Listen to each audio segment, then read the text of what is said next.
Bismillahirrahmanirrahim. Alhamdulillah. Wassalatu wassalamu ala Rasulillah Sayyidina Muhammadin An-Nabiyil Karim wa ala alihi wa sahbihi ajma'in.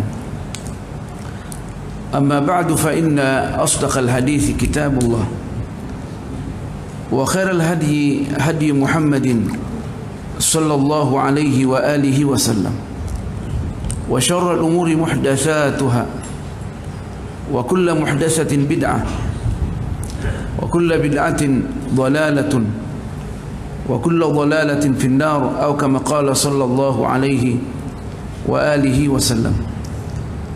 Tuan-tuan, puan-puan yang berbahagia, assalamualaikum warahmatullahi taala wabarakatuh. Segala puji bagi Allah Subhanahu wa taala yang sudi mempertemukan kita kembali dalam kajian ilmu pengetahuan. Tentunya pada hari Sabtu malam Ahad ini kita senantiasa membacakan Al-Hadithun Nabawi. Al-Hadith An-Nabawi melalui kitab Riyadhus Salihin min kalami Sayyidil Mursalin lil Imam Al-Hafidh Al-Faqih Al-Imam An-Nawawi. Tetapi kita melihat bahawa kita sudah memasuki bulan Rabiul Awal. Biasanya al-alam Islami kalau masa bulan Rabiul Awal semuanya sibuk menceritakan tentang peribadi Rasulullah sallallahu alaihi wasallam supaya kita lebih mengetahui visi dan misi daripada sunnah Rasulullah sallallahu alaihi wa alihi wasallam. Apa mesej Rasulullah sallallahu alaihi wasallam dan apa motif yang dibawakan daripada mesejnya? Nah, masa depan umat Islam melalui risalah Rasulullah sallallahu alaihi wa alihi wasallam. Kita dalam bidang akademik terlalu sibuk membincangkan pada setiap disiplin ilmu pengetahuan atau apa saja yang kita lakukan dalam aktiviti kemasyarakatan kita, selalu kita tanya visi dan misi. Kalau dalam Islam disebutkan ar-risalah wal ghayah, mesej Rasulullah sallallahu alaihi wasallam dan tujuan daripada mesej itu. Nah, untuk lebih mengenal sunnah Rasulullah sallallahu alaihi wasallam, tentunya kita mesti mengenal Rasulullah sallallahu alaihi wasallam lebih dekat dengan membaca Asy-Syama'il Al-Muhammadiyah. Nah, peribadi Rasulullah sallallahu alaihi wa alihi wasallam. Nah, sejak dilahirkan sehingga diundang oleh Allah Subhanahu wa taala ke Ar-Rafiqil A'la. Nah, tentunya kita tidak akan membincangkan pada malam ini pandangan ulama atau hukum merayakan dan memperingati hari keputeraan Rasulullah sallallahu alaihi wasallam. Sebab orang yang bijak, perkara yang seperti ini tidak akan dibincangkan.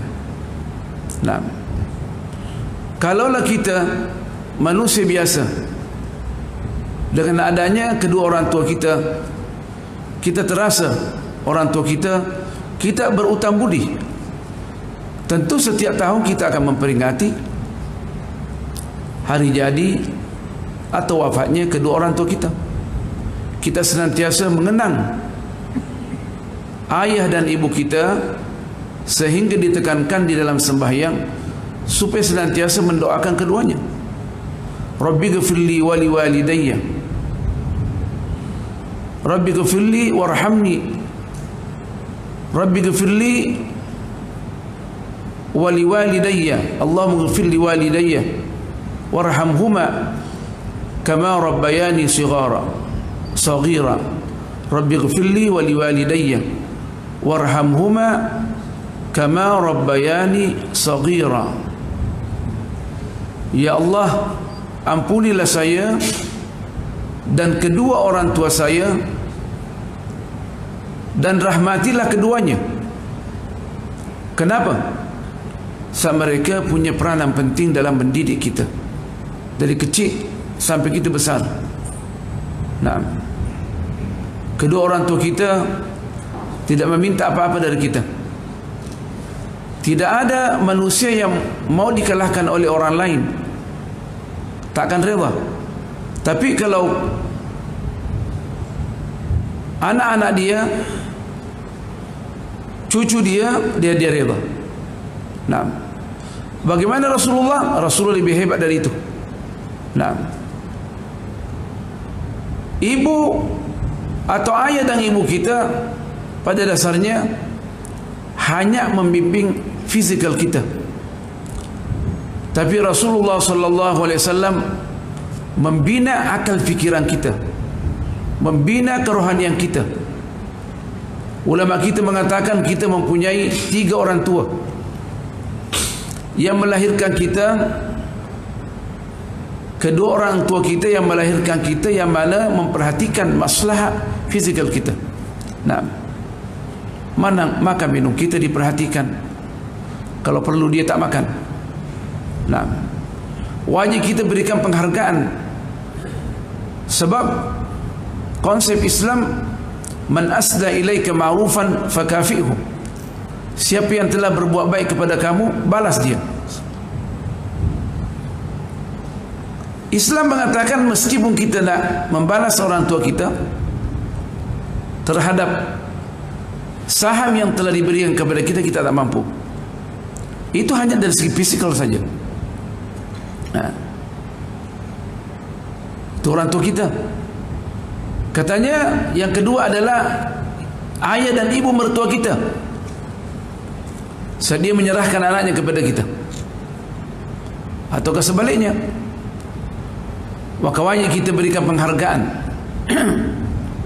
Lebih dari itu adalah guru kita, sebab guru kita membimbing kerohanian kita untuk mengenal Allah Subhanahu wa taala, supaya masa depan kita cemerlang. Nah, bila mana kerohanian kita baik, maka dengan otomatiknya kita punya masalah dunia akan baik. Nah, itu jaminan daripada Allah Subhanahu wa taala. Dan yang ketiga-tiga ini adalah yang paling tinggi dia punya nilai mengikut pandangan Islam, adalah yang mengajarkan kita kerohanian. Man 'allamani harfan sirtu lahu 'abdan, kama qala al-Imam Ali karramallahu wajhahu wa radhiyallahu anhu. Barang siapa yang mengajarkan kepada saya satu huruf daripada ilmu, maka saya menghambakan diri saya kepada dia. Khidmat, perhambaan mengikut apa yang telah ditetapkan oleh syarak. Sebab bila mana kita menyerahkan diri kepada tok guru kita, maka di situ timbul berkah di dalam kehidupan kita. Berkah ini merupakan segala-galanya dalam kehidupan kita. Itu guru biasa sih kita, guru biasa atau syekh yang mengajarkan kita. Ini Rasulullah sallallahu alaihi wasallam yang telah mendidik ummah. Nah, daripada awal diutus sehingga meninggalkan dunia ini, sehingga hari kiamat, setiap kita beramal, Rasulullah punya saham di dalam mendidik ummah. Rasulullah sallallahu alaihi wasallam yang mana tak pernah melupakan kita. Doanya adalah dikhususkan bagi umatnya, supaya umatnya tidak menderita. Nah, terutama di akhirat. Nah, ummati ummati. Nanti di akhirat, setelah kita lama di padang mahsyar berdiri tak tahu berapa ratus tahun. Nah, matahari sejengkal, para nabi dan para rasul semuanya mengatakan nafsi, nafsi. Saya hanya boleh membela diri saya sahaja. Nah, tapi Rasulullah sallallahu alaihi wasallam setelah diperkenankan oleh Allah Subhanahu wa taala untuk minta apa saja yang diminta akan dikabulkan. Sal tu'ta. Minta wahai Muhammad, minta apa saja akan dikabulkan. Apa yang pertama? Ummati. Umat dia. Nah, para nabi tak ada yang mengatakan ummati, hanya Rasulullah sallallahu alaihi wa alihi wasallam. Makanya itu walau bagaimanapun kita nak membalas Rasulullah sallallahu alaihi wasallam, kita tak mampu. Meskipun kita berselawat 1 juta satu hari, kita tak mampu. Nah, selawat kita tak mampu. Yang boleh menyampaikan hanya Allah sahaja. Yang mengetahui nilai Rasulullah sallallahu alaihi wasallam adalah yang menciptakan Rasulullah sallallahu alaihi wa alihi wasallam. Makanya itu tuan-tuan, waktu sahabat menanya Rasulullah sallam, ya Rasulullah, kami sudah tahu bagaimana memberikan salam kepadamu. Nah, bagaimana nak memberikan selawat? Apakah saya mengatakan wa usalli dan saya berselawat? Jibril mengajarkan kepada Rasulullah sallallahu alaihi wasallam cara berselawat yang terbaik, selawat yang boleh memberikan penilaian tepat kepada Rasulullah sallallahu alaihi wasallam. Siapa yang memberikan? Allah Subhanahu wa taala. Dan menjadi satu undang-undang di dalam sembahyang kita. Allahumma salli ala Muhammad wa ala ali Muhammad kama sallaita ala Ibrahim wa ala ali Ibrahim wa barik ala Muhammad wa ala ali Muhammad kama barakta ala Ibrahim wa ala ali Ibrahim fil alamin innaka Hamidum Majid. Inilah cara berselawat yang keluar daripada mulut suci Rasulullah sallallahu alaihi wasallam, yang Allah ajarkan dan Rasulullah pun ucapkan di dalam sembahyang. Dan kita boleh tambah Allahumma salli ala sayyidina Muhammad sebagai penghargaan dan menjunjung tinggi Rasulullah sallallahu alaihi wasallam, manusia yang luar biasa. Kita sangat berutang budi kepada baginda sallallahu alaihi wa alihi wasallam. Memang dalam hadis ini tidak terdapat sayyidina, tapi dalam hadis lain terdapat ana sayyidu waladi Adam wala fakhra. Sayalah penghulu semua anak Adam, dan itu bukan kebanggaan, sebab itu pemberian anugerah daripada Rasul, daripada Allah Subhanahu wa taala. Jadi yang dapat menilai Rasulullah sallallahu alaihi wasallam adalah Allah sahaja.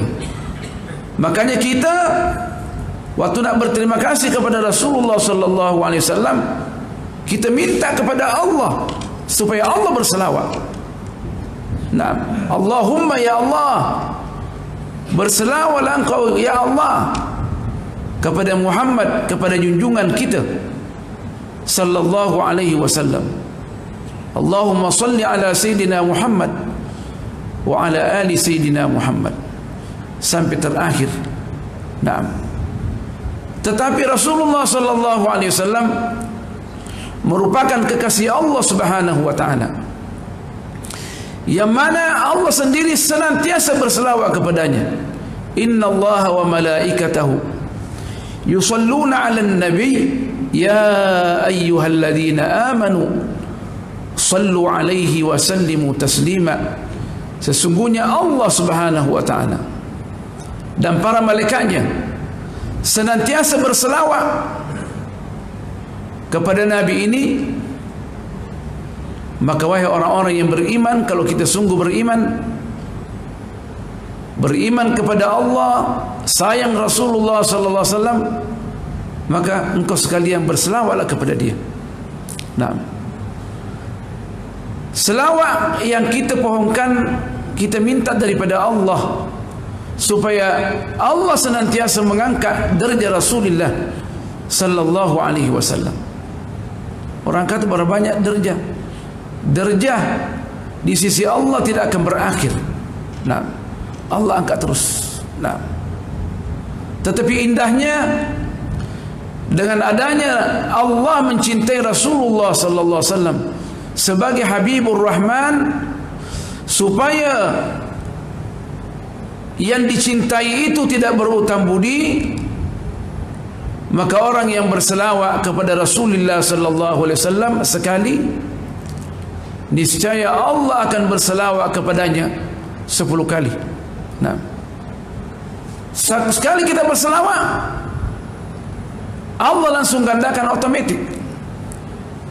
Kita dalam keadaan khusyuk atau tidak khusyuk, baik dalam keadaan lalai kata ulama kita atau tidak lalai, dengan otomatisnya Allah berselawat kepada kita 10 kali. Kenapa? Karena Allah sayang Rasulullah sallallahu alaihi wasallam. Dengan adanya kita sayang Rasulullah, maka Allah akan sayang kita. Rasulullah lebih sayang kepada kita daripada dirinya. Rasulullah sayang kita. Kita lupa Rasulullah SAW senantiasa di makamnya mendoakan kita dalam hadis. Bila mana kita berbuat kebaikan, Rasulullah bergembira. Nah, bila mana kita berbuat kejahatan, Rasulullah mendoakan kita supaya Allah memaafkan kita di makamnya sallallahu alaihi wasallam. Waktu hidupnya berbuat baik kepada kita, sudah meninggalkan dunia berbuat baik kepada kita, nanti pada mahsyar pun juga membela kita. Allah sudah masuk di surga, masih lagi memperhatikan umatnya. Siapa yang umatnya yang perlu diselamatkan? Nah, tentunya yang paling utama syafaatnya bagi orang yang berbuat dosa besar. Yang dosa kecil memang insyaAllah hanya diperingatkan saja oleh Allah Subhanahu wa ta'ala bahawa engkau telah berbuat demikian, hisaban asira. Nah, tapi syafaat yang utama adalah yang berbuat dosa besar, yang punya dosa kecil dan sudah ada di surga, akan di-upgrade tempat dia, ditingkatkan dengan syafaat. Kalau dia di tingkat 6, boleh dinaikkan tingkat 7. Sibuk Rasulullah sallallahu alaihi wasallam memperhatikan umatnya. Apakah kita dapat memperhatikan Rasulullah sallallahu alaihi wasallam? Senantiasa kita berselawat.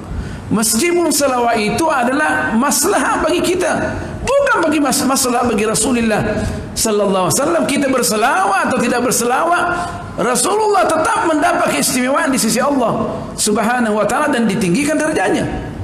Allah mengadakan satu keputusan bahawa dialah yang senantiasa berselawat kepada Rasulullah sallallahu alaihi wasallam. Innallaha wa malaikatahu, sesungguhnya Allah dan para malaikatnya senantiasa berselawat kepada Rasulullah sallallahu alaihi wasallam. Kita berselawat atau tidak berselawat, Allah senantiasa berselawat. Jadi sebenarnya munafaatnya kembali kepada kita. Nah, merupakan satu peluang besar bagi umat Rasulullah sallallahu alaihi wasallam waktu disampaikan oleh Jibril, kalau berselawat salah seorang daripada makmu kepada engkau, wahai Nabi yang mulia, niscaya Allah akan berselawat kepadanya 10 kali. Rasulullah gembira, tersenyum, gembira. Saya merupakan jalan yang paling simpel untuk sampai kepada kewalian. Banyak berselawat kepada Rasulullah sallallahu alaihi wasallam untuk memperingati hari keputraan Rasulullah sallallahu alaihi wasallam, dan selawat Allah Subhanahu wa ta'ala kepada hambanya, adanya Allah memaafkan dosa-dosa kita. Nah, adanya Allah menggandakan pahala kita, adanya Allah mengangkat derajat kita, adanya Allah akan menjadikan kita dekat dengan Rasulullah sallallahu alaihi wasallam fil firdausil a'la. Nah, dikatakan jarang orang yang boleh berbuat kebaikan kepada orang tuanya sebagaimana yang yang dituntut. Tapi dengan adanya kita berselawat kepada Rasulullah sallallahu alaihi wasallam, maka Rasulullah akan mengenal kita siapa yang berselawat ni. Nah, dan dia mengetahui nama orang tua kita. Ini anak siapa yang berselawat ni? Maksudnya disayang kita dan disayang orang tua kita. Nah, hanya mengingat Rasulullah sallallahu alaihi wasallam dengan maslahat kita, munafat kita, bukan munafat kepada Rasulullah sallallahu alaihi wasallam. Makanya Rasulullah gembira.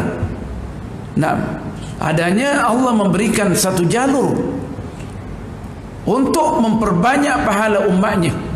Nah, bukankah Sayyidina Ubay bin Ka'ab, seorang ahli besar, pakar tafsir daripada sahabat, ya Rasulullah, saya senantiasa berselawat kepada kamu. Nah, cukupkah seperempat? Katanya, bagus kalau kamu tambah, bagus lagi. Seperdua ya Rasulullah. Setengah ya Rasulullah. Ya, bagus kalau nak tambah, bagus lagi. Nah, 2/3, bagus, nak tambah lagi, bagus lagi. Saya hanya nak berselawat kepadamu ya Rasulullah. Macam mana? Apa kata Rasulullah?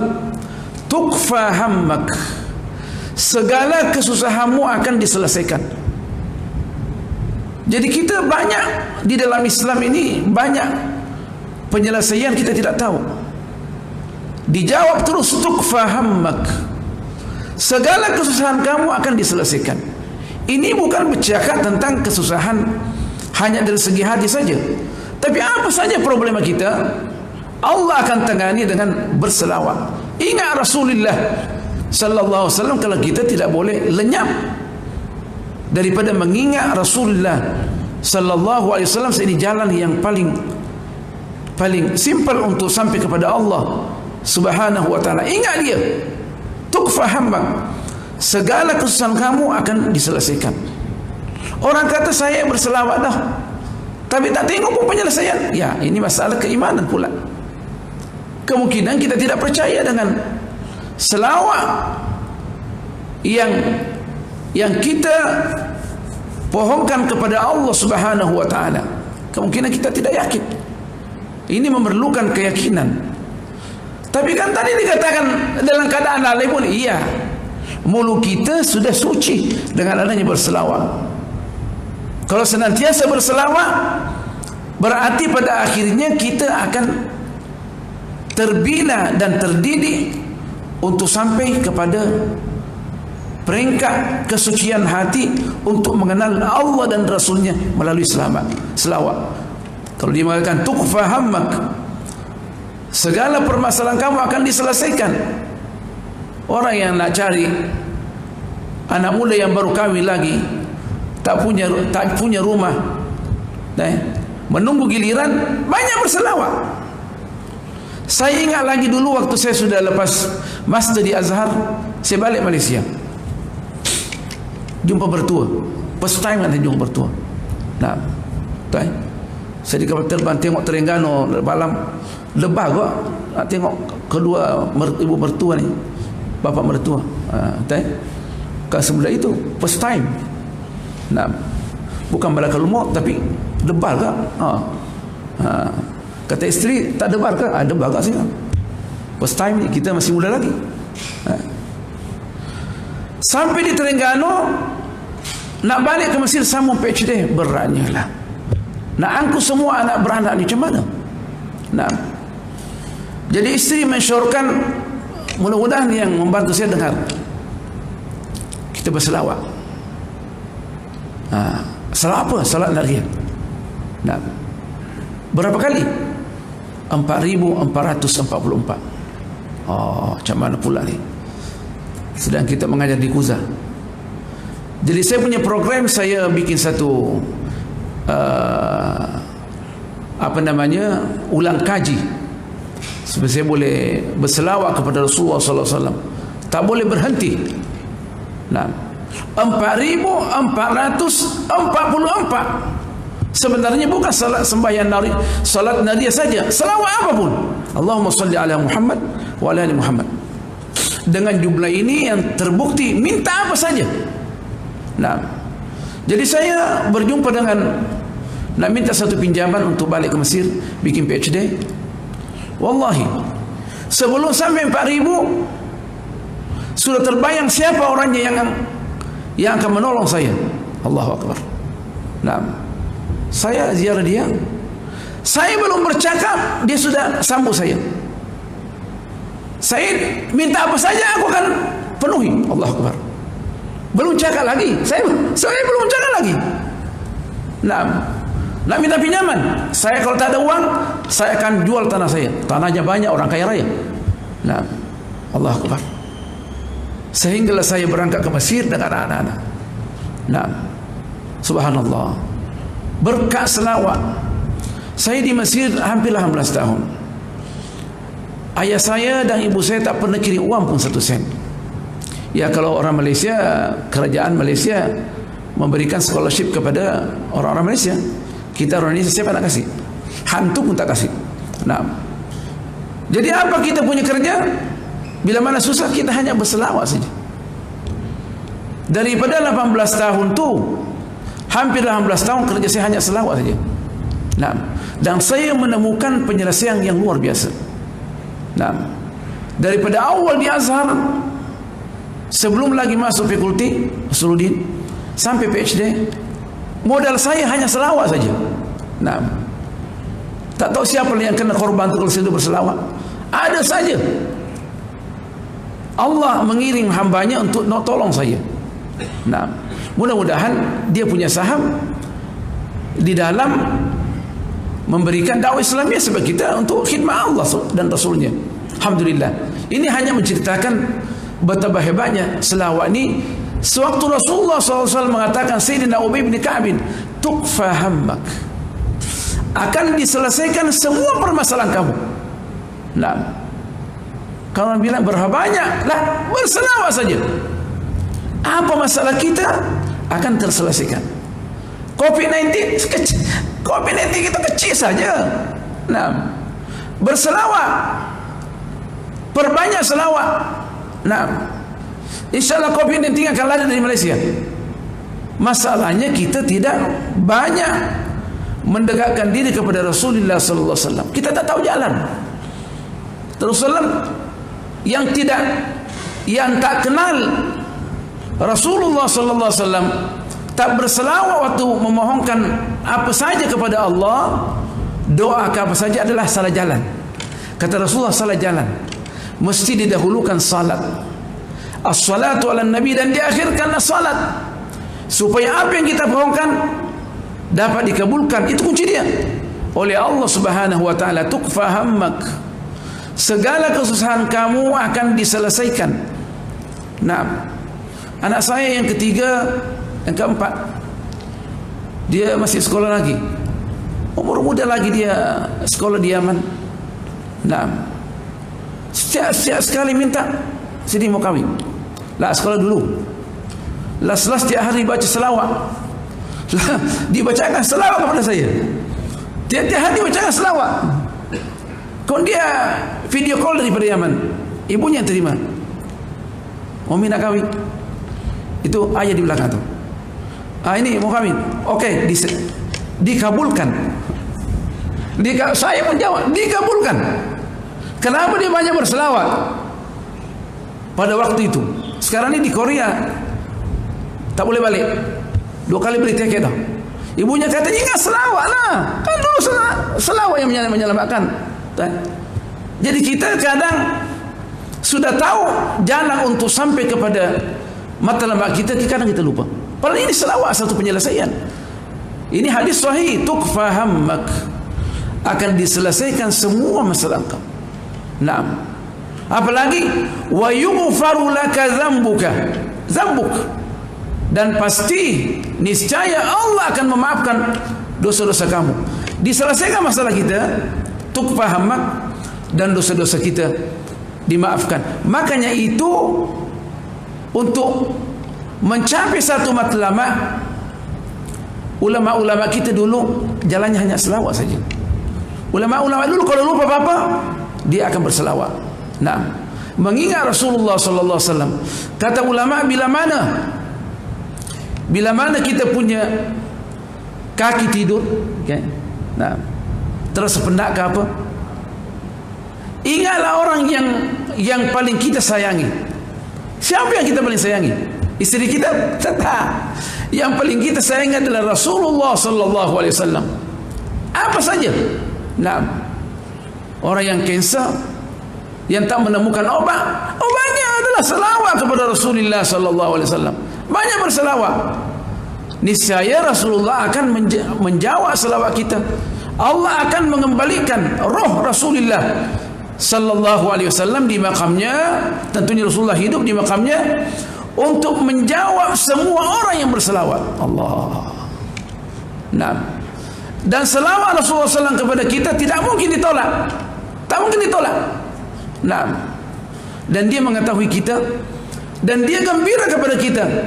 Kata ulama kita, di akhir zaman ini orang tidak susah nak mendapatkan pembimbing kerohanian, sebab orang menjadikan bimbingan kerohanian ini satu peluang untuk mengumpulkan harta. Nah, saya tak mengatakan semua at-turuq sufiyah adalah sesat, tapi kita tanya siapa dia pembimbing at-tariq sufiyah yang sungguh-sungguh nak khidmat umat? Siapa dia? Kalau dapat, jangan lepaskan. Nah, kata ulama, kalau dapat jangan lepaskan. Nah, tapi kata ulama kita di akhir zaman ini, kita susah nak mendapatkan pembimbing. Siapa yang membimbing kita? Banyak berselawat. Rasulullah akan membimbing kita. Kita boleh tengok dalam mimpi. Rasulullah SAW dia bilang, buat begini, buat begini. Didoakan kita untuk kesejahteraan kita, kita dan keluarga kita. Jadi jangan lupa kunci utama. Nah, makanya itu sebagian ulama menekankan waktu sujud pun banyak berselawat. Nah, kalaulah seorang hamba itu dia paling dekat kepada Allah dan ditekankan banyak berdoa, apa saja doanya waktu dia sujud? Aqrabu al-'abdu ila Allah 'inda sujudihi lillahi ta'ala. Nah, hamba yang paling dekat kepada Allah waktu dia sujud. Nah, orang yang paling dekat kepada Allah waktu dia sujud, dia sudah dekat kepada Allah. Tidak akan mungkin dia ditolak dia punya permohonan. Ini lagi berselawat dia, pasti dikabulkan dia punya permintaan. Tapi kadang kita ni sudah dikabulkan permintaan kita, tapi kita tidak yakin, kita tidak tahu. Setiap kita berselawat itu Allah sudah kabulkan. Nah, Rasulullah sudah sayang, tapi kita tak sedar. Nah, kadang orang meminta benda yang kecil je. Nak beli kereta harganya 20,000 je. Nah, minta kereta 20,000. Sudah 20 tahun katanya berdoa tak dapat pun kereta.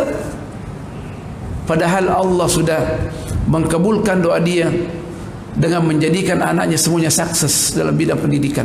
Wallahi saya tengok orang kawan saya di Brunei itu, dia punya pencarian sangat terbatas, mungkin RM500 sebulan. Anaknya semua lepasan universiti. Yang lainnya anaknya tak kacau bilau. Kan itu bagus.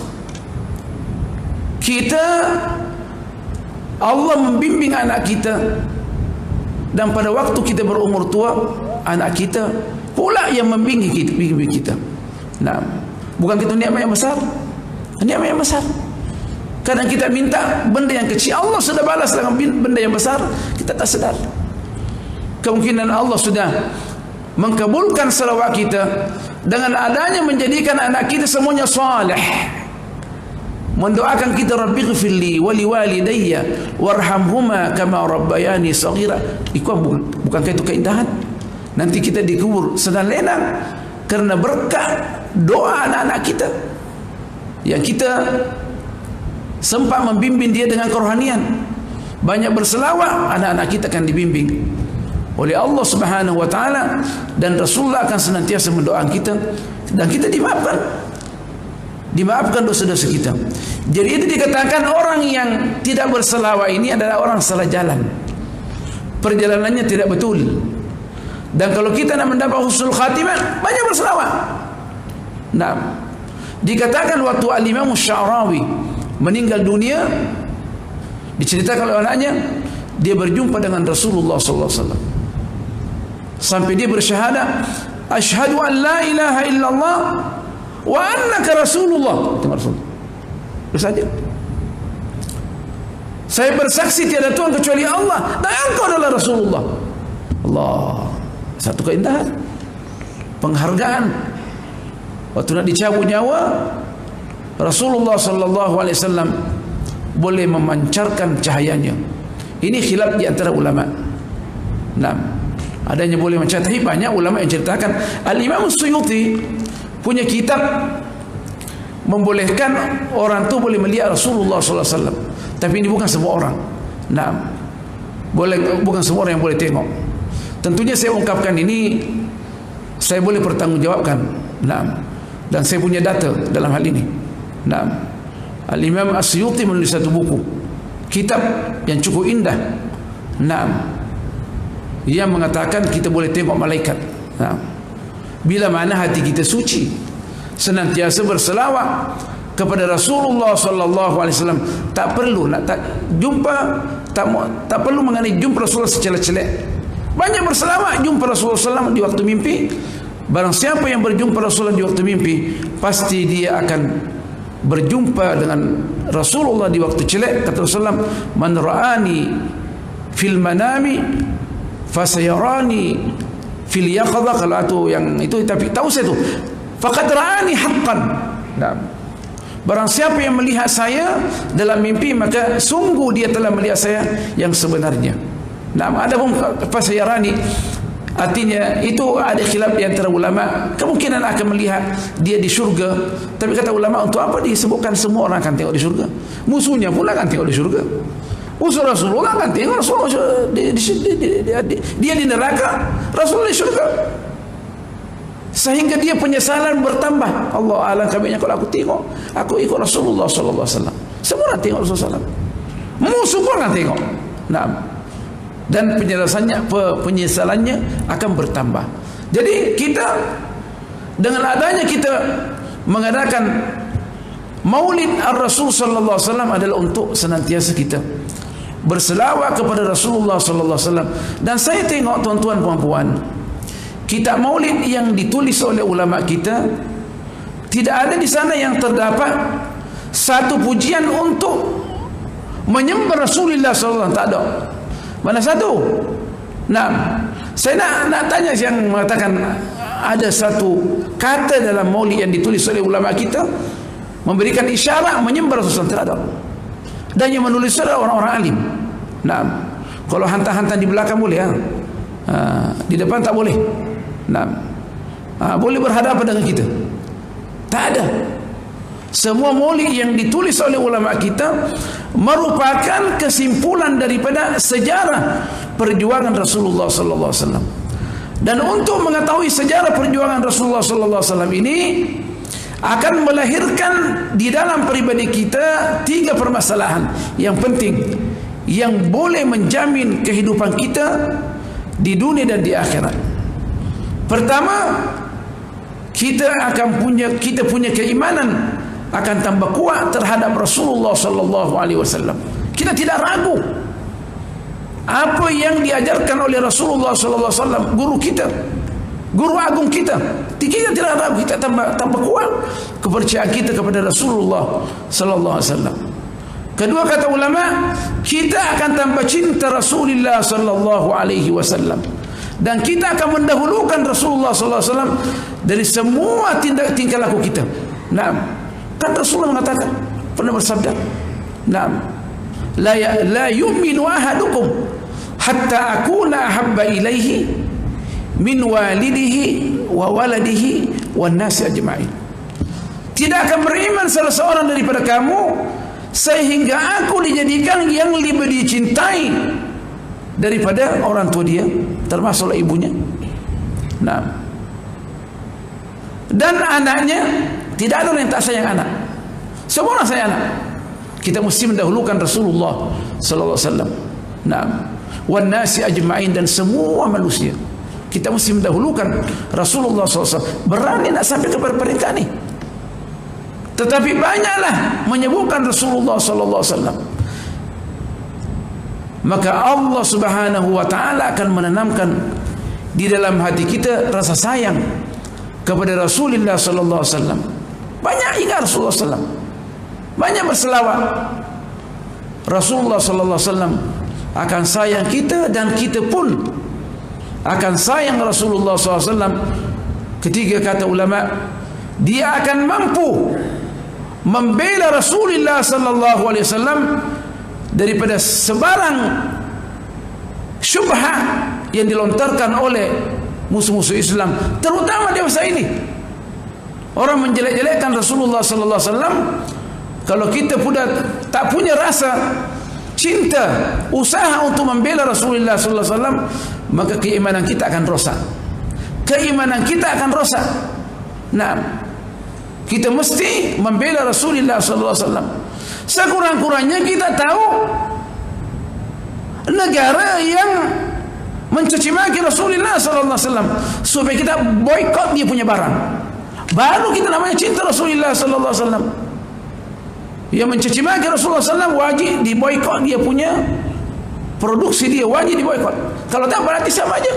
Mana rasa cinta kita kepada Rasulullah sallallahu alaihi wasallam? Syarikat-syarikat yang punya berkongsi untuk memperkecilkan agama Rasulullah sallallahu alaihi wasallam, mesti diboikot dia punya barang. Nah, sebab arti kalau kita beli barang dia, berarti kita setuju dengan apa yang mereka lakukan. Nah, dengan adanya kita cinta kepada Rasulullah SAW, maka kita memperlihatkan orang-orang yang menuduh Rasulullah SAW yang bukan-bukan, wajib diboikot barang dia. Nah, itu semua pandangan ulama kita. Nah, pandangan ulama Ahlus Sunnah wal Jamaah ikut kemampuan kita. Kecuali ada darurat, naiklah kalau darurat. Nah. Jadi nak memperlihatkan sampai di mana kita sayang kepada Rasulullah sallallahu alaihi wasallam. Bagaimana Rasulullah sallallahu alaihi wasallam dengan kesayangannya kepada umatnya, Rasulullah lupa dirinya, ingat umatnya. Nah, pertama-tama yang diingat adalah umatnya, supaya umatnya sedang lenang, dan Rasulullah rindu nak berjumpa dengan umatnya yang berada pada akhir zaman ini. Rasulullah SAW, insyaAllah kita akan sambung lagi. Saya siapkan PowerPoint sekitar 20. Saya hanya jelaskan satu poin saja. Nah, terlalu panjang keterangan dia. Nah, insyaAllah kita akan sambung. Tuan-tuan perempuan yang berbahagia, kita akan sambung bagaimana cara nak merayakan hari keputraan Rasulullah SAW sebagaimana yang digariskan oleh syarak. Kita baru tadi menjelaskan satu PowerPoint, insyaAllah pada pelajaran pada hari Sabtu akan datang kita akan berjumpa lagi. Subhanakallah bihamdik, nashhadu an la ilaha illa ant, nastaghfiruka wa natubu ilaik. Bismillahirrahmanirrahim. Wal 'ashr innal insana lafi khusr illa alladhina amanu wa 'amilus solihat wa tawassaw bil haqqi wa tawassaw bis sabr. Bismillahirrahmanirrahim. Alhamdulillah wassalatu wassalamu ala Rasulillah Sayyidina Muhammadin an-nabiyil karim wa ala alihi wa sahbihi ajma'in. Allahumma 'allimna ma yanfa'una wa zidna 'ilma, faqihna fid din wa 'allimna at-ta'wil, wa habibna ila al-muslimin waj'al lana lisana sidqin fil 'alamin. Allahumma ihfaz hadhihi al-baldah Terengganu wa sultanaha wa wuzara'ahu وأعوانه من المسلمين وسائر بلاد الإسلام، واغفر لنا ولوالدينا ولآبائنا وأمهاتنا ومشايخنا ومن له حق علينا، وصل اللهم على سيدنا محمد، والحمد لله رب العالمين، والسلام عليكم ورحمة الله تعالى وبركاته. بسم الله.